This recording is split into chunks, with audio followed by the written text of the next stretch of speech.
Goods and service tax के under में transaction के प्लेसेस के अकॉर्डिंग 3 कंडीशन अराइज होती हैं, जिसमें first condition general entries of the those transaction on which GST is not charge. ऐसे ट्रांजैक्शन जिसमें एक ऑनर कैपिटल इंट्रोड्यूस करे तो उस पर जीएसटी नहीं लगता। सेकंड ट्रांजैक्शन था some amount paid to our employ as a term of wages और सैलरी।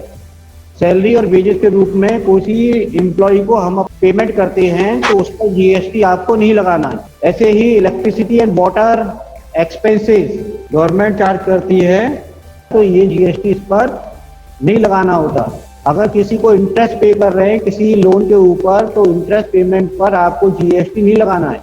उसी तरीके से अगर किसी से इंटरेस्ट रिसीव करते हैं या बैंक डिपॉजिट है उससे हमें इंटरेस्ट रिसीव हो रहा है तो उस पर जीएसटी नहीं लगेगा। Next, cash deposit into bank. Bank में आप कैश डिपॉजिट करते हैं या बैंक से कैश विड्रॉ करते हैं तो उस कंडीशन में जीएसटी नहीं लगाना है। चेक किसी को इशू करते हैं किसी पर्सन को, उसके ऊपर जीएसटी नहीं लगाना है। चेक रिसीव करते हैं किसी डेटर से या चेक इशू करते हैं किसी क्रेडिटर को, उस पर भी जीएसटी नहीं लगाना है।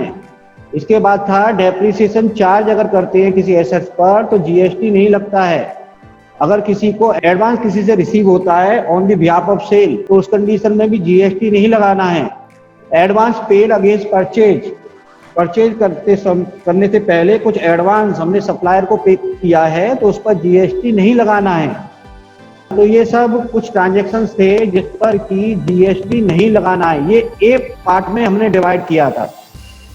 सेकंड पार्ट जो था ना वो था हमारा ये B, in case of intra state supply of goods and services.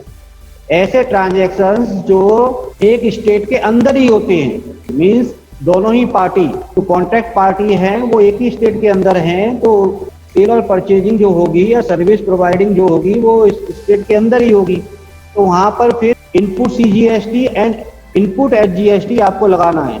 तो स्टेट के अंदर ही अगर जीएसटी लगाना है तो इनपुट सीजीएसटी और इनपुट एचजीएसटी दोनों इक्वल परसेंटेज से लगेगा। परचेज एंड एक्सपेंसेस पर इनपुट जीएसटी लगता है और सेल और इनकम पर आउटपुट जीएसटी लगता है। आपको पहले से ही हमने बता दिया है। अब सी कंडीशन मुझे कंप्लीट करानी है। ऐसे ट्रांजैक्शन जो विद इन स्टेट होते हैं, मतलब one state to another state होते हैं, इसे कहते हैं inter state transactions. Purchaser and seller जो है वो डिफरेंट स्टेट के हों तो उस कंडीशन में point number C is related to inter state transactions. Point C says in the case of inter state supply of goods and services from sale from the one state to another state या purchase of from one state to another state. यहाँ पर IGST introduce होता है बेटा, central government को हमें पे करना होता है। यहाँ पर अगर सेल एंड इनकम होगा तो आउटपुट आईजीएसटी लगेगा एंड परचेज एंड एक्सपेंसेस होगा तो उस पर इनपुट आईजीएसटी लगेगा बेटा। कि ऐसा बिजनेसमैन जो जिसका मार्केट एक स्टेट के अंदर ही नहीं कंट्री के अदर स्टेट के अंदर भी है तो उस कंडीशन में हम ट्रांजैक्शन को 3 पार्ट में डिवाइड करेंगे। ऐसे ट्रांजैक्शन जिस पर जीएसटी चार्ज नहीं होता। दूसरे ट्रांजैक्शन वो ट्रांजैक्शन जो one state to another state हुए हैं तो ऐसे ट्रांजैक्शन पर आईजीएसटी लगेगा। एंड ऐसे ट्रांजैक्शन जो एक स्टेट के अंदर ही हुए हैं उन पर 2 जीएसटी लगेंगे, एक तो लगेगा सीजीएसटी और दूसरा लगेगा एचजीएसटी। अब यहाँ पर मैंने कुछ ट्रांजैक्शंस आपके साथ लिए हैं। जैसे अगर इंटर स्टेट ट्रांजैक्शन होता है, कोई परचेज होता है फॉर परचेज ऑफ गुड्स तो उस कंडीशन में एंट्री होगी purchase account debit to input IGST account to bank या क्रेडिटर अकाउंट। अगर कैश में परचेज हुआ है तो बैंक का कैश आ जाएगा और अगर क्रेडिट परचेज हुआ है तो उस पर्सन का नाम आ जाएगा जिससे हम परचेज कर रहे हैं या क्रेडिटर के नेम से आप शो कर सकते हैं। Transaction number 2 for sale of goods. अगर हम गुड्स सेल कर रहे हैं तो उस कंडीशन में अगर कैश सेल कर रहे हैं तो बैंक अकाउंट आ जाएगा। अगर क्रेडिट सेल कर रहे हैं तो जो कस्टमर है उसका नेम आ जाएगा, डेबिट कर देंगे टू सेल्स अकाउंट और टू आउटपुट आईजीएसटी अगर हम स्टेट के बाहर सेल कर रहे हैं तो। Next transaction number 3 for purchase of asset. कोई एसेट हम परचेज कर रहे हैं तो उस पर भी आपको जीएसटी लगाना है। एंट्री होगी बेटा एसेट्स अकाउंट। जैसे मशीनरी अगर आप परचेज कर रहे हैं तो machinery account debit input IGST account debit to bank account, क्योंकि ये एसेट्स आपने आउटसाइड द स्टेट परचेज की है।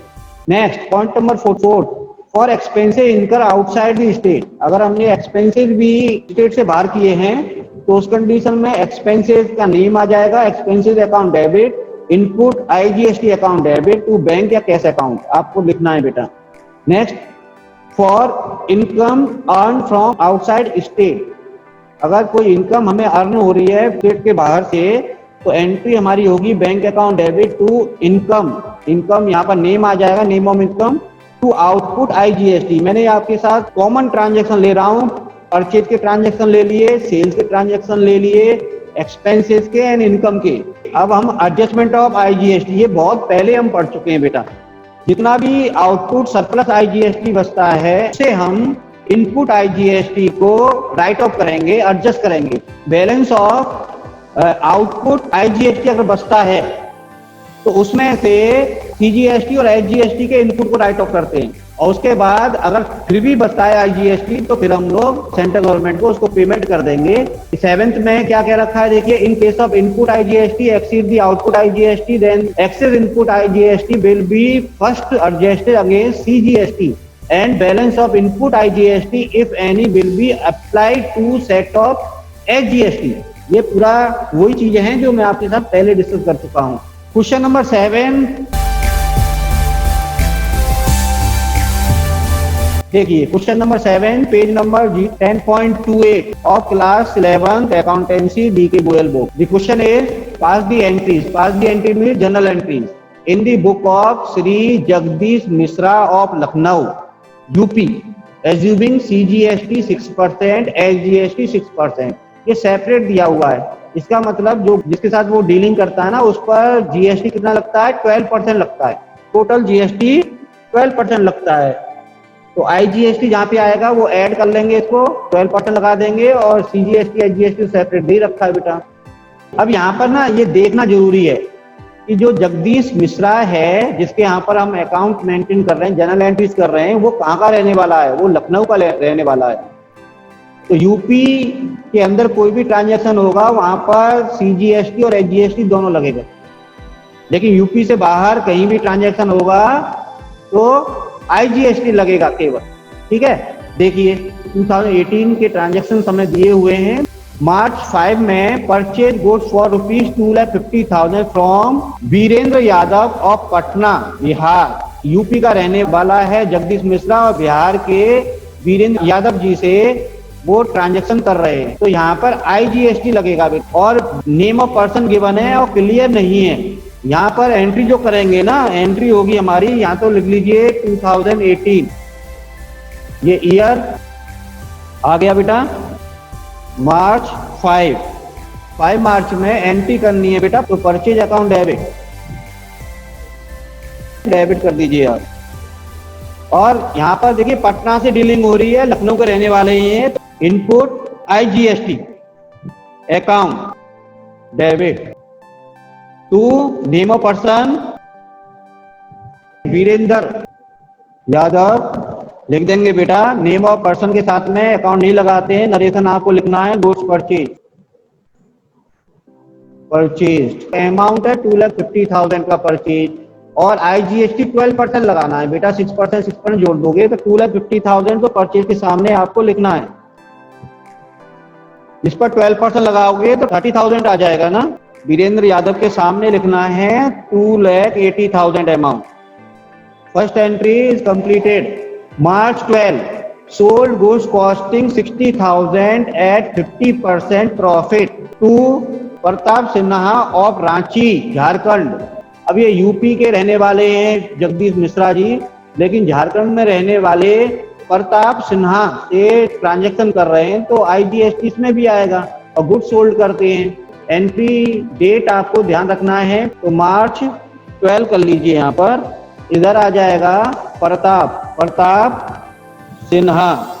कॉर्नर में जाएंगे, डेबिट कॉर्नर में लिखना होता है, आपको पता है, to sales account and to output IGST.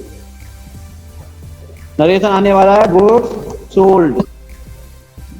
तो तो देखिए कॉस्टिंग दे रखा है गुड्स की, 60,000 की कॉस्ट का गुड्स सोल्ड किया है, लेकिन ये 50% प्रॉफिट पे किया है बेटा। तो 60,000 का 50% प्रॉफिट कर लोगे तो 30,000 प्रॉफिट हो गया। तो सेल वैल्यू कितनी आएगी? तो 60,000 is cost, 30,000 is profit and then sale come to 90,000। तो 90,000 सेल के सामने आपको लिखना है, सेल हमारा सीआर साइड में है 90,000 पहले तो, लेकिन 12% इस पर आपको आईजीएसटी लगाना है। दोनों को ऐड कर लेंगे आप लोग, 1,00,000 ओनली। तो ये हमारी सेकंड एंट्री हो गई। मार्च 14 में आते हैं, purchase goods from 70,000 from Ramnath of Kanpur. Kanpur कहां पर है? यूपी के अंदर है। तो ये कौन सा ट्रांजेक्शन हो रहा है? इंट्रा स्टेट ट्रांजेक्शन, और चेक के थ्रू हमें पेमेंट मिल रहा है। तो इसका मतलब कैश परचेज हो गया, नेम ऑफ पर्सन एंट्री के साथ नहीं आएगा। डेट है हमारे पास 14 मार्च। एंट्री आपको करनी है परचेज अकाउंट डेबिट। डेबिट लिखना है, इनपुट सीजीएसटी। अब सीजीएसटी और एसजीएसटी भैया दोनों आ जाएंगे। Account debit and input SGST account, और डेबिट कर दीजिए इसको। क्योंकि चेक से पेमेंट है तो टू बैंक अकाउंट आ जाएगा इसमें, बैंक अकाउंट। तो 70,000 अमाउंट आपको परचेज के सामने जस्ट लिख देना है। अब इस पर 12% था टोटल जीएसटी, उसका हाफ कर देंगे तो 6% ऑफ 70,000 4200 सीजीएसटी हो जाएगा, और एसजीएसटी भी 4200 हो जाएगा बेटा। और टोटल करना है तो सीआर साइड में बैंक के सामने आपको लिखना है 78,400। नरेशन आएगा गुड्स परचेज। होल टोटल कर लीजिए आप लोग, कैरी फॉरवर्ड करेंगे, कैरी फॉरवर्ड लगा दीजिए यहाँ पर, और इधर 4,59,200। मेरा तो ये स्लाइड का पेज कंप्लीट हो गया, नेक्स्ट पेज पे जाने वाला हूँ, इसलिए 4,59,200 यहाँ पर लिखना है। 4,59,200 both side, 4,59,200। Transaction number 18 says goods sold at Banarasi UP costing rupees 2,25,000 at 33 and 1/3% profit less trade discount 10% against check which was deposited into bank। Goods sold कर रहे हैं, वो कैश ट्रांजेक्शन है 18 मार्च। तो 18 मार्च इधर लिखोगे, एंट्री करेंगे आप लोग bank account debit to sales account, to output आएगा बेटा सेल्स के लिए, आउटपुट सीजीएसटी, क्योंकि वन स्टेट के अंदर ही हो रहा है account, and to output SGST account, and then नीचे नरेशन आएगा गुड सोल्ड। क्योंकि सेम बैंक में डिपॉजिट हो रहा है इसलिए बैंक अकाउंट डेबिट करेंगे। अगर सेम डे डिपॉजिट नहीं होता तो बैंक की जगह पर cheque in hand account debit करते बेटा। अब अमाउंट देख लीजिए, 2,25,000 की गुड्स, कॉस्टिंग गुड्स सेल कर रहे हैं हम लोग। यहाँ पर ना 33 and 1/3% प्रॉफिट लगाना है। 75,000 हुआ ना? Yes sir. तो यहाँ पर 2,25,000 की कॉस्ट का मल्टीप्लाई 1/3, ये 13/1/3% करोगे तो 1/3 आएगा, तो उसका 1/3 कर दोगे तो ये 75,000 आने वाला 75,000। तो कॉस्ट में 70,000 प्रॉफिट जोड़ दोगे तो कितना आने वाला? 3 लाख ना। ट्रेड डिस्काउंट लेस करना है, trade discount 10% of 3 lakh. 3 lakh पर 10% आप लगाओगे तो 30,000 आएगा, 2,70,000 आने वाला है ये। अब यहाँ पर सेल्स के सामने लिखना है आपको 2,70,000 ट्रेड डिस्काउंट लेस करने के बाद। अब यहाँ पर देखिए आप लोग 16,200 आपको यहाँ लिखना है, मतलब 2,70,000 पर 6% सीजीएसटी और 6% एसजीएसटी लगा देना है। इन तीनों अमाउंट को जोड़कर आपको ऊपर लिखना है 3,02,400। ये अमाउंट हमारे पास आ गया। Transaction number 20 March, paid rent ₹25,000 by cheque. Rent payment है तो 25 मार्च को यहाँ पर आपको डेट डाल देनी है और इधर लिखोगे रेंट अकाउंट डेबिट। ये डेबिट कॉर्नर में ही आएगा, ध्यान रखिए। रेंट इज आवर एक्सपेंसेस, तो एक्सपेंसेस पर इनपुट जीएसटी अकाउंट, ये डीआर हो जाएगा। इसके बाद इनपुट एचजीएसटी अकाउंट, फिर यहाँ पर डेबिट लिखना है बेटा टू बैंक अकाउंट। चेक से पेमेंट है इसलिए बैंक अकाउंट आपको यहाँ पर लिखना है।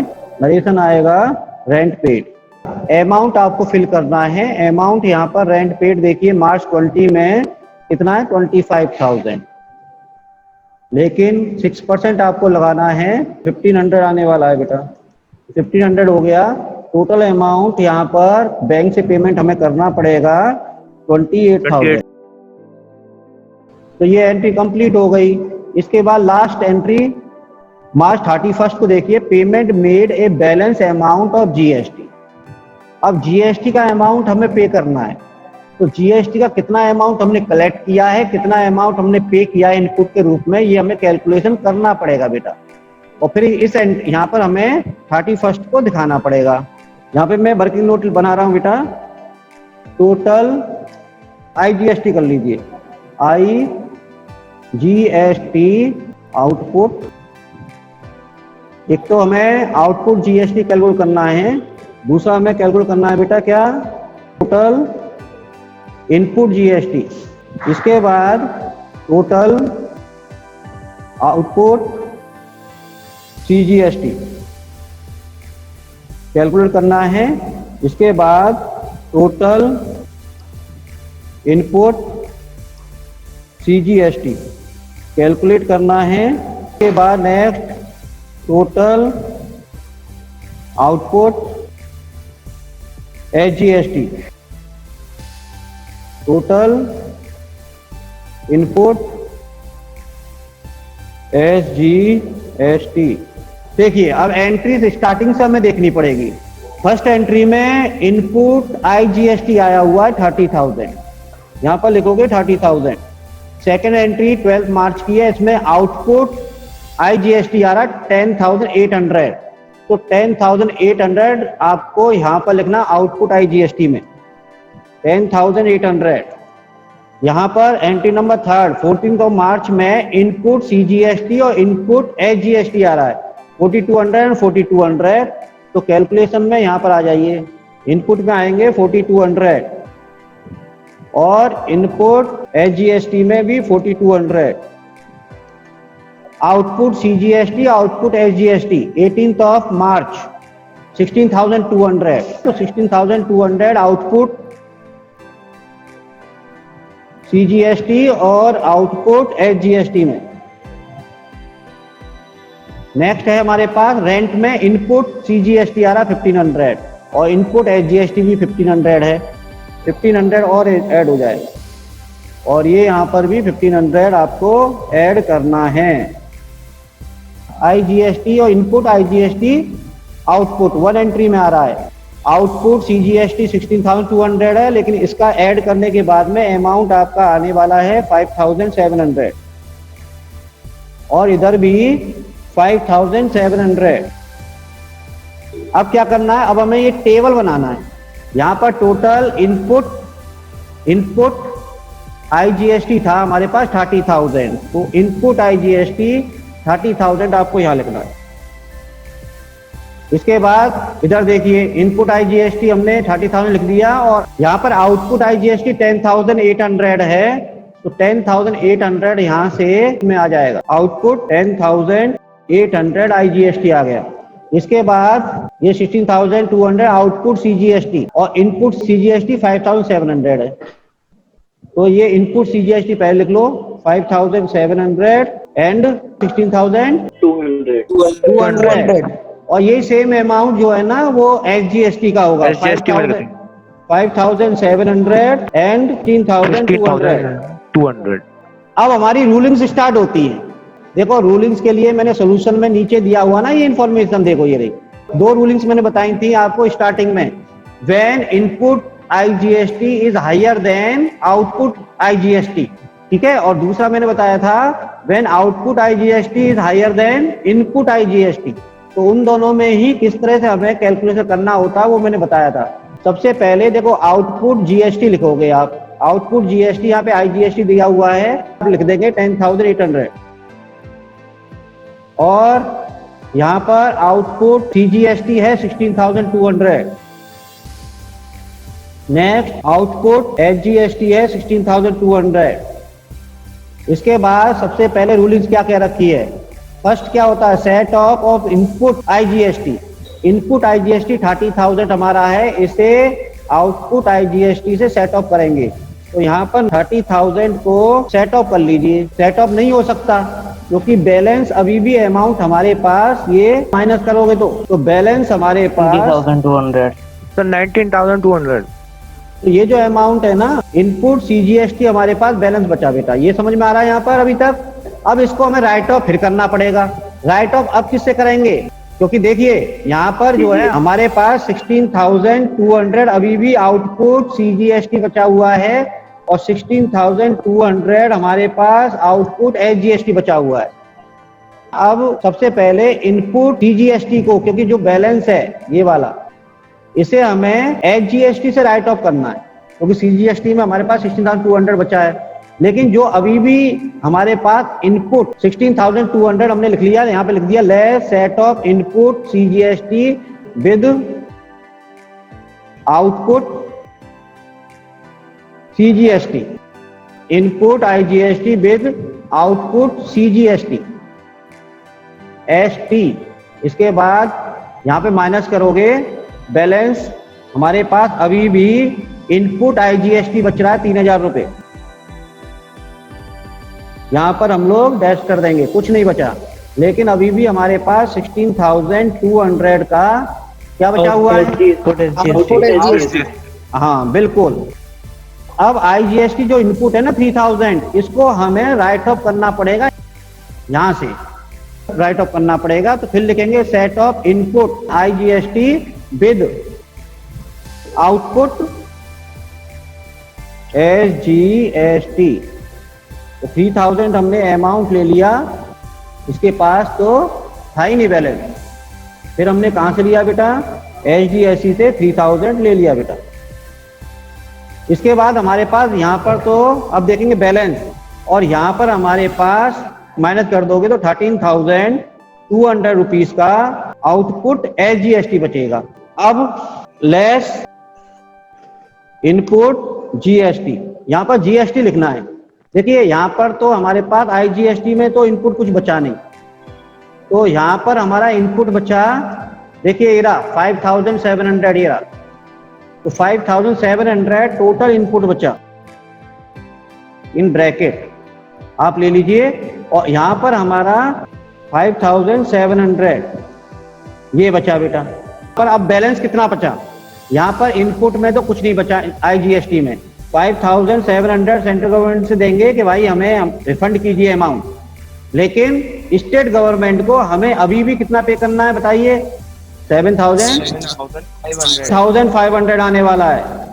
एक बार समझ लीजिए आप। और सबसे पहले इनपुट IGST को हमें मर्ज करना है, खत्म करना है। सबसे पहले इनपुट IGST को आउटपुट IGST से खत्म कीजिए, तब भी खत्म नहीं होता है तो फिर आउटपुट CGST से खत्म कीजिए, फिर भी खत्म नहीं होता है तो आउटपुट SGST का भी यूज हमें इनपुट IGST को राइट अप करने के लिए करना है। अब उसके बाद अगर हमारे पास आउटपुट CGST या आउटपुट SGST बचता है तो उसमें से उसके इनपुट CGST या इनपुट SGST को राइट ऑफ करना है। तो यहाँ पर CGST आउटपुट बचा ही नहीं, इनपुट CGST को राइट ऑफ करने के लिए। तो ये पूरा सेंट्रल गवर्नमेंट से हम रिफंड मांगेंगे और स्टेट गवर्नमेंट को हमें 7,500 पे करना है। देखो मैं यहाँ पर एंट्री में आता हूँ, इधर एंट्री हमारी होने वाली है आउटपुट। जब राइट ऑफ करते हैं ना तो ये लिखते हैं आउटपुट IGST अकाउंट डेबिट, ठीक है। इसके बाद output CGST, account debit. Next output Output SGST. SGST account debit. SGST दिया to input IGST account.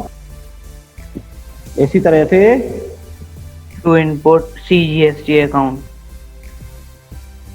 CGST account. Input SGST account. ये सभी राइट ऑफ हो रहे हैं, इसलिए मैंने यहाँ पे लिखा है बेटा। और टू बैंक, देखिए Yes, अब अमाउंट कैसे करना है। देखो सेंट्रल गवर्नमेंट से रिफंड हम बाद में मांगेंगे, लेकिन स्टेट गवर्नमेंट को हमें इमीडिएट पे करना है। तो एंट्री में स्टेट गवर्नमेंट को कितना पे करना है, तो 7,500 आपको ना, हाँ बैंक के अंदर ये हमें पे करना Yes, है। ये वाला अमाउंट 10,800 पूरा यूज कर लिया है। इधर CR साइड में यहाँ पर 30,000 दिखाना है बेटा। यहाँ पर CGST का यूज हुआ है कितना, आउटपुट कितना 16,200। यहाँ पर आउटपुट का पूरा यूज हो गया 16,200। और यहाँ पर ना 16,200 यहाँ भी लिखना है आपको, क्योंकि इसमें यूज नहीं हुआ, लेकिन बैलेंस अमाउंट हमने पे कर दिया ना गवर्नमेंट को। 16,200 यहाँ पर लिखना है। सर हमने इनपुट CGST क्यों हटा दिया? देखिए क्योंकि हमने इनपुट CGST इसमें देखोगे ना, ये 5,700 राइट ऑफ हो ही नहीं पाया। ये तो हमें रिफंड कलेक्ट करना है, सर इसलिए ये यहाँ पर इस एंट्री में नहीं आएगा। जब रिफंड कलेक्ट करेंगे तब इसकी एंट्री बनेगी अलग से, ठीक है। लेकिन इसको हमने ना 5,700 ये राइट ऑफ कर लिया है। 5,700 आपको यहाँ दिखाना है, 5,700। सर आउटपुट हम देते हैं गवर्नमेंट को, आउटपुट हाँ गवर्नमेंट को पे करते हैं। आउटपुट गवर्नमेंट को पे करते हैं। इनपुट को लेस करने के बाद इनपुट लेते हैं, हाँ गवर्नमेंट से लेते हैं अगर बैलेंस बचता है तो। ये एंट्रीज आपकी हो गई। अब इसका टोटल कर लोगे तो इक्वल आएगा। तो ये एंट्री कंप्लीट हो गई है।